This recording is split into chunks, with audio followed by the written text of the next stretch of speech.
the campfire at the foot of these mystical falls for a podcast of bedtime stories designed to help you sleep. Each week, we'll begin with a brief meditation before settling into our story for the evening. And don't worry if you fall asleep before the end. I want you to drift off whenever you're ready. Come, join me tonight as I capture the beauty of the clearing with a paintbrush in one hand and the magic of nightfalls in the other. I love Bob Ross. He had a series on telly all about painting, encouraging everyone to pick up a brush and have a go. I've never been much good at it, but I love to dabble and find it so meditative to be outside with a flask of tea, some paper, and some paint. It's fun to see what happens, and who cares if it's not great? I think I get a little better every time. Before we wander up the hillside tonight and begin to brush the colours of the clearing across the canvas, let's take a moment to relax beside the fire. Come to a comfortable position. Take a deep breath in. Hold it for a moment and exhale. Tonight, allow yourself to see things anew and perhaps to even view yourself from a fresh perspective. As you breathe in once more, draw in all the positive energy this moment has to offer you. The warmth ebbing off of the fire, the magic of the falls, and the smell of the wildflowers sweetening the air. All of that beauty, light, and love is swept up by your in-breath and carried in your core. Exhaling, release any thoughts or feelings that no longer serve you, any foregone conclusions you might have about yourself. Let go of any versions of you that others have painted you out as in the past. Those outside opinions are no measure of you, your morality, or your capabilities. Whether the person you've been painted as by the masses has always felt unrecognizable to you, or is someone you recall having once been, know that even the people we love have a tendency to only recall the version of us that they held the most influence over. Drawing in another deep breath, grant yourself the opportunity to be you, whoever and however you are in this very moment. Exhaling, if you're feeling ready, our journey can begin.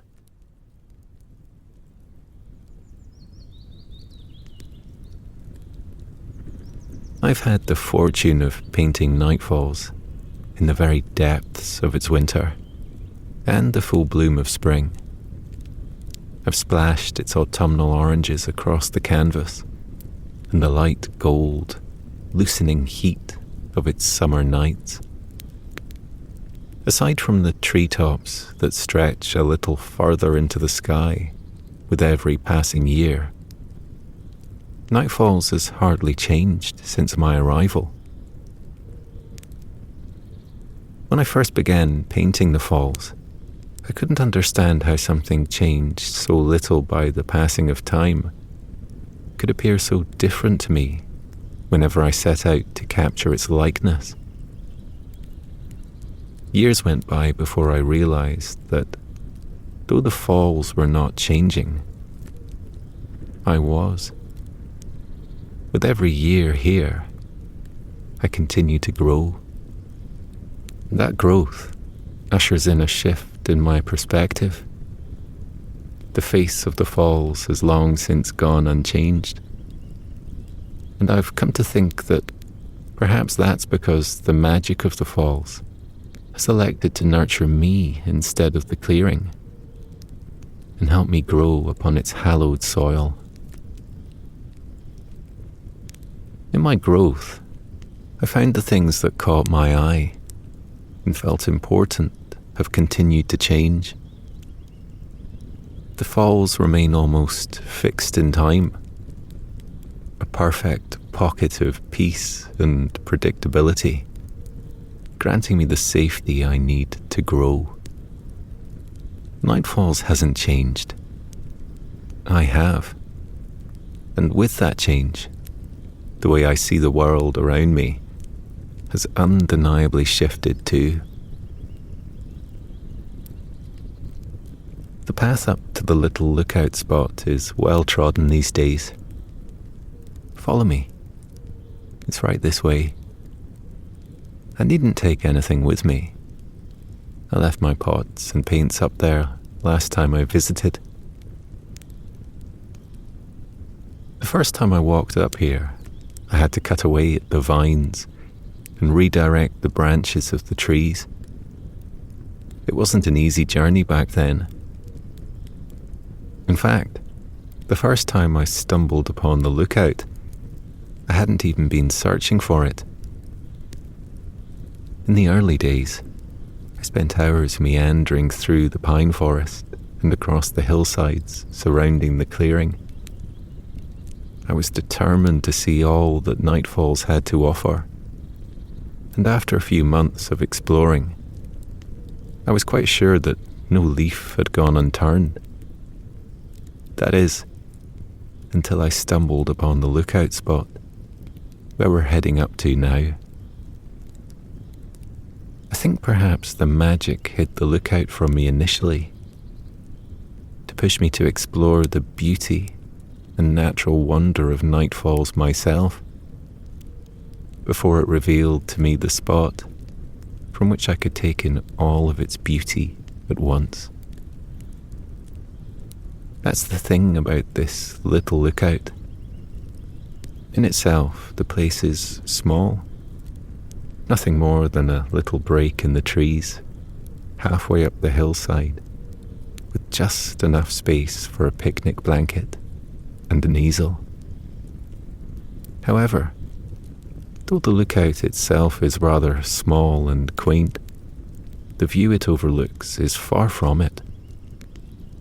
The scenery stretches far and wide, and is rather humbling in my considered opinion.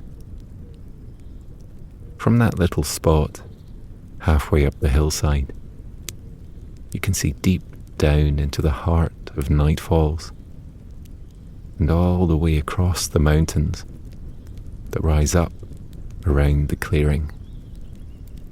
You can see the sun rise over the easternmost mountain peaks and set over the gentle rolling grasslands in the west.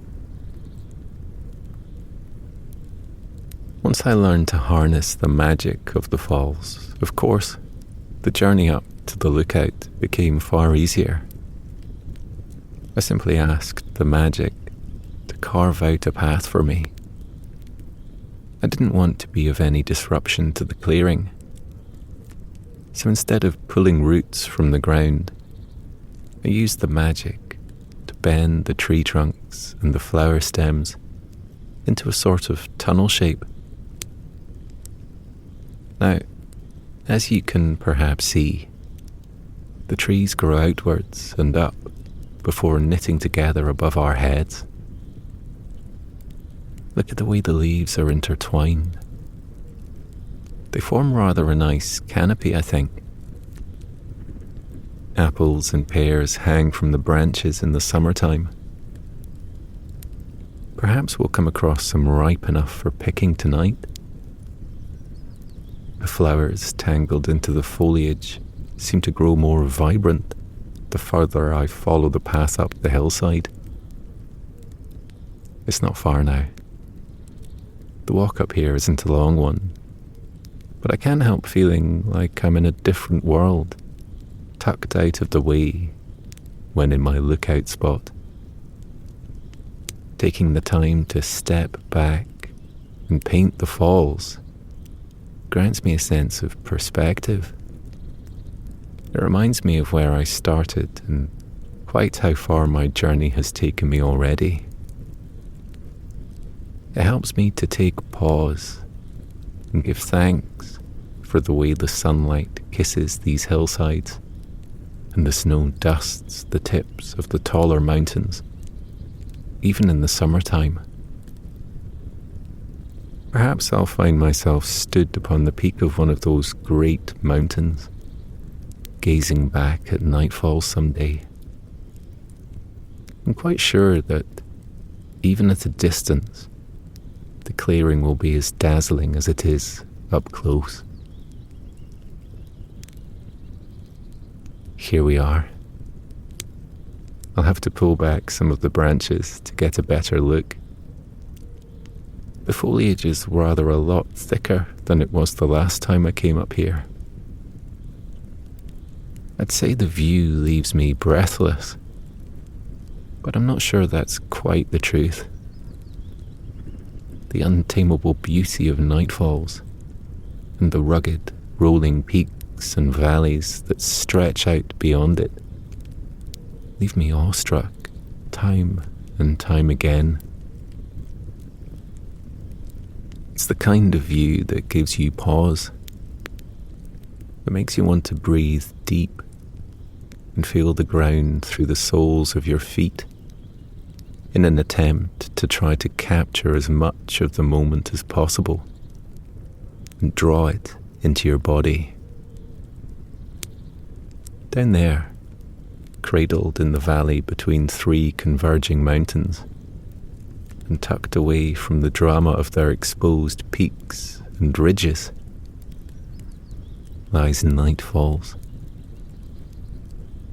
I'll lay out the rug and get myself situated. It'd be great to capture the falls before the sun is completely set. Please make yourself comfortable. Sit back and relax. There's a glacier melting on the summit of the easternmost mountain. It's just about visible to the naked eye. I much suspect that if I were to follow the river that flows over the cliff top and down into the lake in Nightfalls, that the glacier glistening in the sunlight all those miles away would be its source. The river flows in abundance, and little wonder, for there must be gallons and gallons of water running off the glacier every hour. Everything about Nightfalls is abundant. Perhaps it's the river keeping the soil moist, or the magic that hangs between the trees that allows the clearing to blossom and bloom as it does. Nightfalls appears to have everything it needs in order to flourish, and for that reason, it has been able to give me everything I need in order to thrive. Life can be rather funny like that. In taking care of yourself and making sure your own needs are met, you often find that you can be better to the people in your life and give to them in the same way that you give to yourself, with time and attention. I'm certainly not the greatest painter of my generation, and I imagine I'm not even the best among my friends. It took me a while to realize that you don't have to be the best at your hobbies. In fact, you don't have to be any good at them at all. The good thing about hobbies is that they are just that. Hobbies. Interests. There's nothing competitive about them. Nothing to prove, and no one to prove it to. There's no pressure in your practice of them. No one pushing you, and indeed nothing driving you aside from pure curiosity and the deep sense of joy they grant you. It's nice sometimes to keep something for yourself, something to be brilliant at, or something to be not very good at all. You don't have to compete with anyone over your hobbies. You don't even have to share them with anyone if you don't want to. Painting has always filled that void for me. I don't paint for anyone else. I never have. Throughout life, I've dipped in and out of the craft, just as one might dip a brush in a paint pot. Whenever I felt swept up by the chaos of life, art has always been there for me. I found that there is always a way to make life feel busy if you want it to be. But I know now that it takes a special kind of strength to draw yourself away from the chaos and carve out peace for yourself. The world will continue rushing by with or without you, and learning to let go of my hold on life as it races by, taking the time to step back and capture the maddening, unfathomable beauty caught up in the chaos of it, has helped me to understand that there are no quiet times coming. I must carve out the quiet for myself. I must build the time to be kind to myself into my day. The peace and tranquility I seek are within me, and they are never more than a few deep breaths away.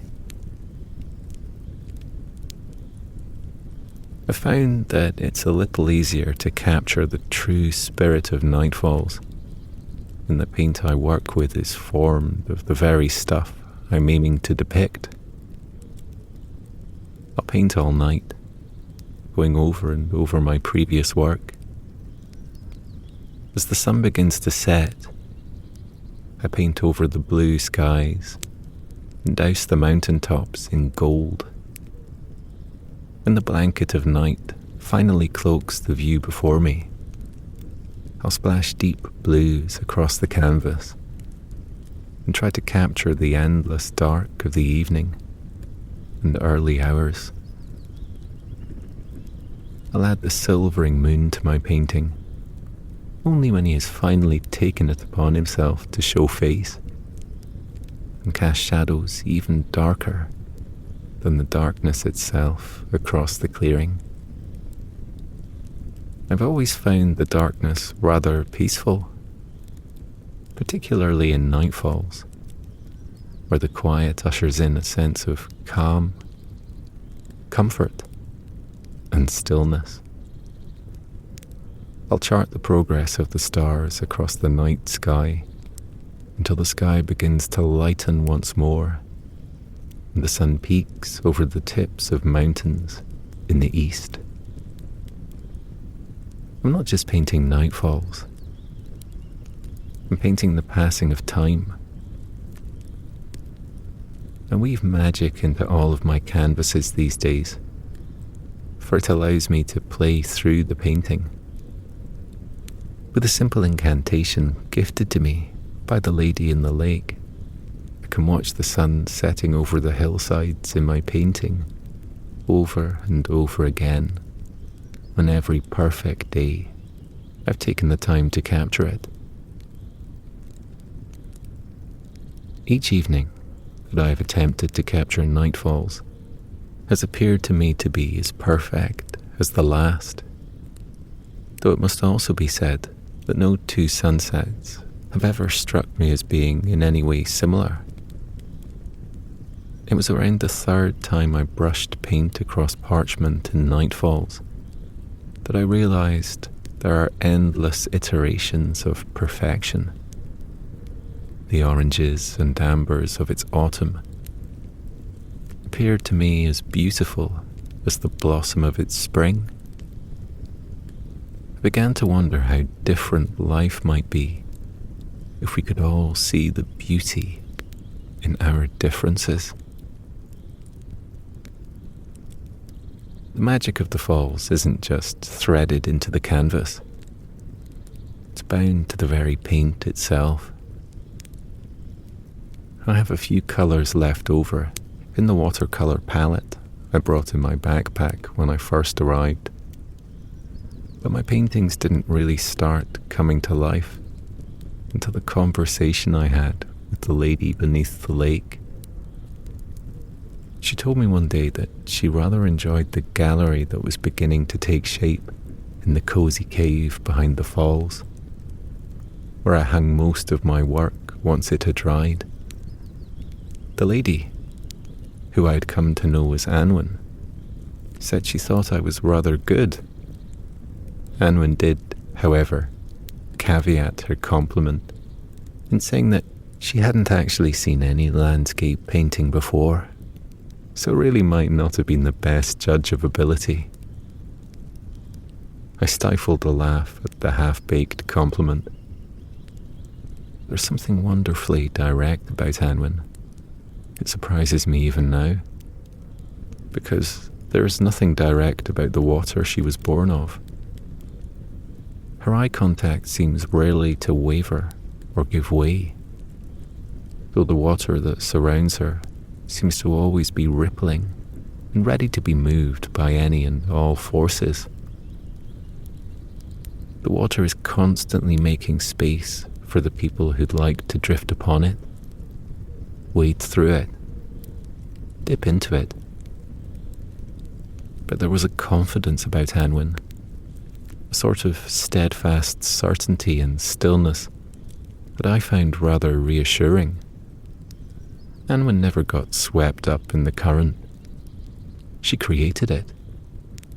She asked me if I'd ever considered mixing magic into the paintings I created. She said she hoped I didn't think her rude for suggesting it, but she was sure the magic of the falls might be able to add a little more life and colour to my work. We spent many an evening chatting like that, her bobbing in the shallows of the lake, me sprawled out upon the beach as its sands cooled beneath me, and day rolled into night. Towards the end of that particular conversation, Anwen said she had left something for me in the cave behind the waterfall. I asked her what I should expect to find, but she simply said it was a gift from the depths. She had spoken before about some of the treasures passers-by have thrown into the lake. She said she found those items in particular to be of value, for they weren't simply things that people wanted to keep for themselves, but treasures they felt set upon keeping to themselves. To Anwen, that distinction makes a world of difference, for she is firmly of the belief that the objects people hold most dear, and the private, unuttered stories tied to them, are the only true treasure upon the earth.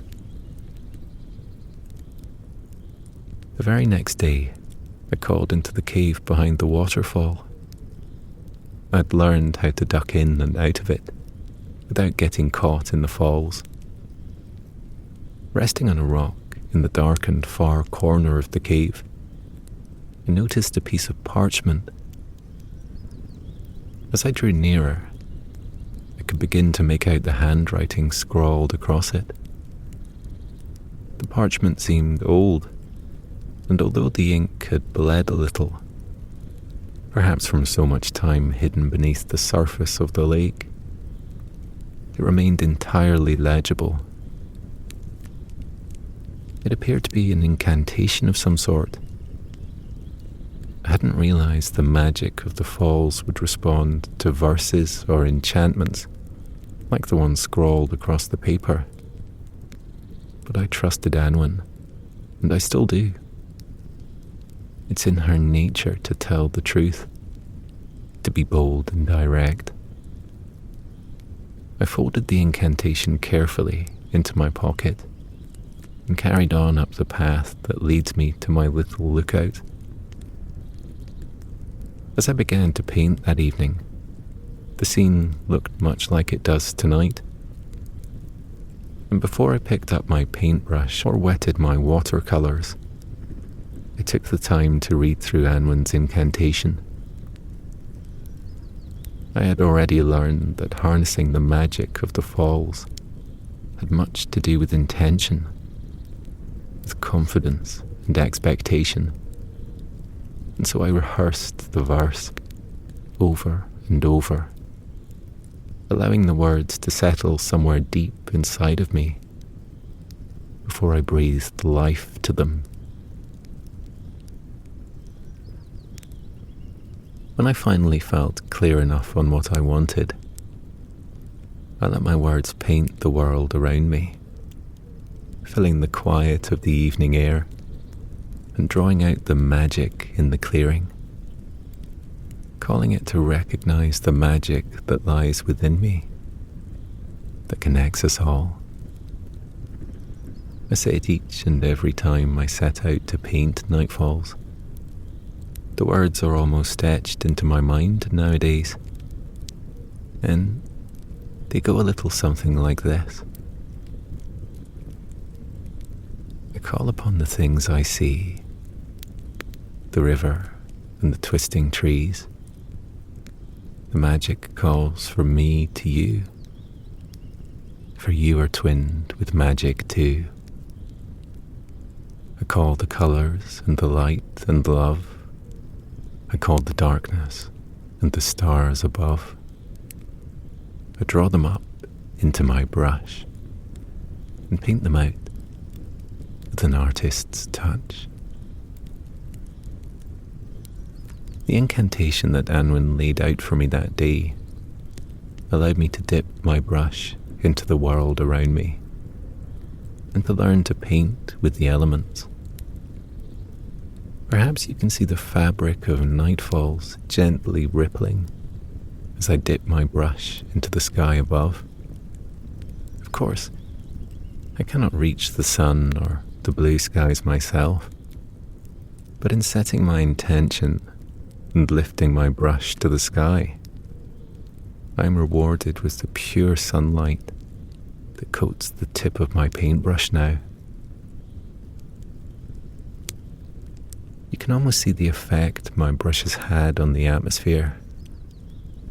Just like the water I once used to dampen my brush before I dipped it in paint would ripple out in rings, the fabric of nightfalls ripples around me each time I dip my paintbrush into it. All it took was a simple incantation, or me to finally realize how malleable the world around me truly is. Painting in nightfalls taught me how easy it is to shift and change your surroundings. It showed me that nothing is really fixed or immovable, and I found life easier to navigate with the knowledge that nothing is quite as permanent as I once thought. The earth is always turning beneath my feet. The world around us is as changeable and easy to blend as the watercolours in my old paint palette. My life can be whatever I want it to be, whatever I envision for myself. There's nothing quite like splashing pure, golden sunlight across the canvas. It shines brighter than any of the yellows or golds I've been able to find in the shops or fashion out of the pigment in flowers. Tonight, I begin with a gentle wash across the canvas. Perhaps then the outline of the mountains furthest off in the distance, the ones that seem to rise up for miles around. I think Nightfalls is nestled into the lowest point of this entire mountain range. Perhaps that's why the magic tends to pool there. It drips and drains off the hillsides, down into the clearing. I'll draw colour out of the rock face and into the bristles of my brush, and then paint their shape out carefully across the canvas. I'll soak up the green of the pine trees and the violet hues of the wildflowers and paint their bright and beautiful colours into the clearing. I'll siphon off some of the beautiful azure blue from the falls themselves and paint the river flowing in abundance down into the lake below. You see that bird over there? I'll put its essence into the painting too. I can't quite tell from this distance, but it looks rather like a tawny owl.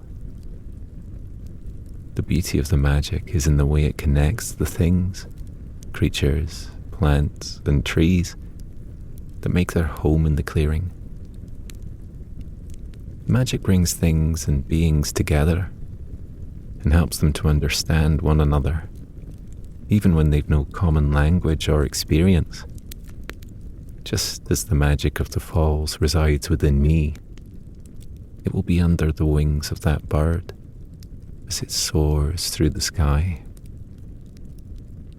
If I take a moment to breathe and set my intention, the magic will call like to like and draw the bird over to me. Taking a deep breath in, I'll draw just a little more magic from the earth. It's rather soothing as it settles in my core. That magic, that inner light shines bright for the world to see. And as I call the bird towards me, he'll be drawn to it, to the magic and light he's come to know so well. Here he comes. An owl, I thought so. Whilst I've got him perched upon my shoulder, I'll show you how to put the essence of a living thing into a painting. I'll gently stroke the soft feathers of his wings a few times, and in doing so, collect up some of the magic that was beneath them a few moments ago.